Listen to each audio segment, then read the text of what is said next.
Hi all, welcome back to our channel smart Soni Siva. ఈరోజు మన వీడియోలో కదంబం ప్రసాదాన్ని చూపించబోతున్నానండి. ఈ కదంబం వచ్చేసి దేవీ నవరాత్రుల్లో అమ్మవారికి 7వ రోజు ప్రసాదంగా సమర్పిస్తారు. సో ఇది చేసుకోవడం చాలా ఈజీ అండి, అలాగే హెల్దీ కూడా.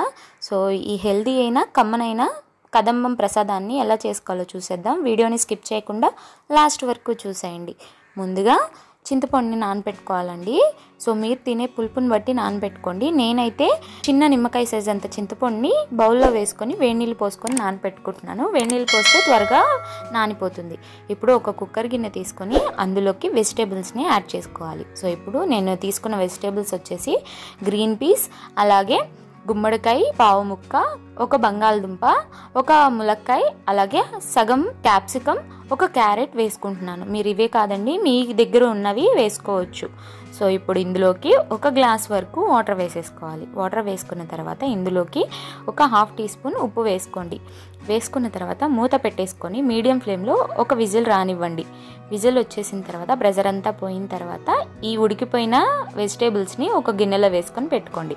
ఇప్పుడు అదే కుక్కర్ గిన్నెలో 1 కప్ రైస్ తీసుకోవాలి. మీరు కప్తోనైనా అలా గ్లాస్తోనైనా తీసుకోవచ్చండి.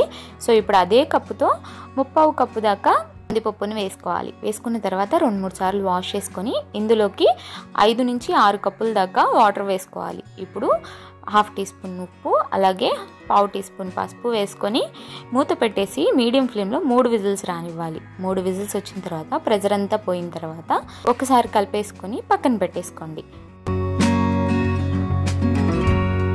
ఇప్పుడు స్టవ్ మీద ప్యాన్ పెట్టేసుకొని 2 టేబుల్ స్పూన్ దాకా గీ వేసుకోవాలి. ఇందులోకి 1 టేబుల్ స్పూన్ దాకా జీలకర్ర, అలాగే 2 రెమ్మల కరివేపాకు వేసుకొని ఈ తాలింపుని కొంచెం వేగనివ్వండి. ఇది కొంచెం వేగిన తర్వాత ముందుగా ఉడికించి పక్కన పెట్టుకున్న కూరగాయ ముక్కల్ని వేసేసుకోవాలి వాటర్తో సహా. వేసేసుకొని ఇందులోకి ఇప్పుడు ముందుగా మనం నానబెట్టుకున్నాం కదా చింతపండుని గుజ్జు తీసుకొని వేసుకోవాలి.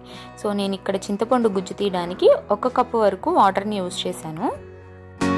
అలాగే చింతపండు గుజ్జుని మొత్తాన్ని వేసేసుకున్న తర్వాత ఇప్పుడు ఈ కూరగాయ ముక్కల్ని చింతపండు గుజ్జులో బాగా ఉడకనివ్వాలి. పులుసులో ఒక 5 నుంచి 10 నిమిషాల పాటు మీడియం ఫ్లేమ్లో ఉడకనివ్వండి. బాగా ఉడికిపోయిన తర్వాత ఇందులోకి పావు టీ స్పూన్ దాకా పసుపు, అలాగే రుచికి సరిపడా ఉప్పు వేసుకోండి. ముందుగా మనం కూరగాయలు ఉడికించేటప్పుడు ఉప్పు వేసాం, అలాగే అన్నం ఉడికించేటప్పుడు కూడా ఉప్పు వేసాం కదా. సో చూసుకొని ఉప్పుని యాడ్ చేసుకోండి. 1.5 టేబుల్ స్పూన్ దాకా సాంబార్ పౌడర్ వేసుకోండి. సాంబార్ పౌడర్ కూడా వేసుకున్న తర్వాత అంతా కలిసే విధంగా కలిపేసుకొని ఒక 2 నుంచి 3 నిమిషాల పాటు బాగా మరగనివ్వాలి. సో ఇప్పుడు ఇందులోకి ముందుగా మనం ఉడికించి పెట్టుకున్న రైస్ దాల్ ఉంది కదా, సో అది వేసేసుకోవాలన్నమాట. వేసేసుకొని అంతా కలిసే విధంగా కలిపేసుకోవాలి. ఇలా అంతా కలిపేసుకున్న తర్వాత ఇప్పుడు ఇందులోకి 1 లేదా 2 టేబుల్ స్పూన్ దాకా గీ వేసుకోండి.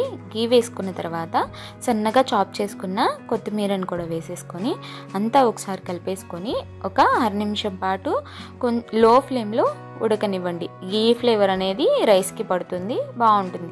సో ఒక 1/2 మినిట్ తర్వాత స్టవ్ ఆఫ్ చేసేసి పక్కకు దించేసుకొని అమ్మవారికి ప్రసాదంగా పెట్టడమే. అంతేనండి, అమ్మవారికి ఎంతో ప్రీతికరమైన కదంబం రెసిపీని చాలా ఈజీగా చేసుకున్నాం కదా. సో ఇది చేసుకోవడం చాలా ఈజీ, అలాగే హెల్తీ కూడా. సో అమ్మవారికి చాలా ఇష్టం. సో ఈ దేవీ నవరాత్రుల్లో 7వ రోజు మీరు కూడా ఈ కదంబం రెసిపీని అమ్మవారికి నైవేద్యంగా సమర్పించి అమ్మవారి ఆశీస్సుల్ని పొందండి. సో మీరు ట్రై చేశాక మీకు ఎలా వచ్చిందో మీ ఫీడ్బ్యాక్ని నాతో షేర్ చేసుకోవడం మర్చిపోవద్దు. వీడియో నచ్చితే లైక్ చేయండి, మీ ఫ్రెండ్స్ అండ్ ఫ్యామిలీ రిలేటివ్స్కి షేర్ చేయండి. ఇంకా ఎన్నో హెల్దీ అండ్ ప్రసాదం రెసిపీస్ కోసం smart Soni Siva channel subscribe చేయండి.